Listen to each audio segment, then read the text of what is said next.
Howdy, friend. Sam Houston here, hoping you're living in high cotton. And if you're lucky enough to be in Texas, I know you're most of the way there. Now enjoy your daily dose of Texas history and Texas pride. Well, howdy, friend. Welcome back to the Feed Bandit podcast. Jimmy back with you on this, your Texas History Roundup for September 23rd. In 1867, John A. Lomax was born in Mississippi, but his family moved to Texas 2 years later. Lomax became a famous folklorist by collecting and publishing a wide range of Western songs. In Fort Worth, he heard cowboys sing The Old Chisholm Trail, and a gypsy woman sing Get Along, Little Doggies. And from a black former trail cook, he heard a version of Home on the Range. In 1910, Lomax published his collection, Cowboy Songs and Frontier Ballads. At the Library of Congress, he became honorary curator of its archives of folk song, which he helped establish. Lomax died in Mississippi in 1948. In 1899, Thomas C. Clark, the first Texan to serve on the U.S. Supreme Court, was born in Dallas. He was appointed U.S. Attorney General in 1945 and appointed to the U.S. Supreme Court in 1949 by President Dwight D. Eisenhower. Well, that would not be correct. That would have been Harry S. Truman. 1949, right? Yeah, because Eisenhower came in 53. Clark voted consistently in favor of integration, but usually voted to uphold McCarthy-era prosecutions. He retired from the court in 1967 when President Lyndon B. Johnson appointed his son, W. Ramsey Clark, as U.S. Attorney General.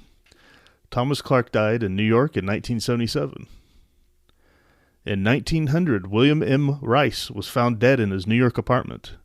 In 1837, he had come to Houston, where he acquired thousands of acres of land in Texas and Louisiana and became one of the richest men in Texas. He moved to New Jersey after the war between the states, but retained an interest in Texas, being an agent for the Houston and Texas Railroad and buying the Capitol Hotel in Houston, which he renamed the Rice Hotel. Rice endowed the William Marsh Rice Institute in an early will and incorporated it in 1891. But after his death, it was found that his lawyer, Albert Patrick, had forged a new will, which left most of the estate to charities for which Patrick served as administrator. It was also determined that Patrick, with the assistance of Rice's valet Charles Jones, had poisoned Rice.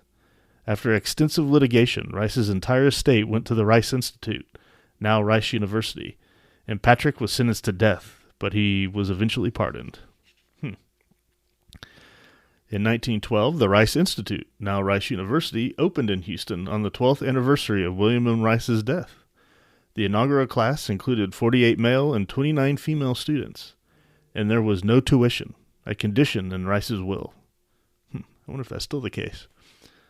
And in 1962, President John F. Kennedy signed legislation creating the Padre Island National Seashore, the longest seashore in the national park system. In 1958, U.S. Senator Ralph W. Yarbrough had introduced a bill to establish a national park on Padre Island, and on April 8, 1968, it was dedicated by Claudia A. Lady Bird Johnson. The seashore comprises about 130,000 acres of land and is bound by Mustang Island on the north and Port Mansfield Channel on the south.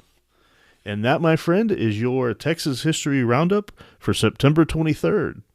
I hope you got something interesting out of that one. We'll see you back here tomorrow for tomorrow's Texas History Roundup. Really appreciate it. Y'all take care. Well, there you have it.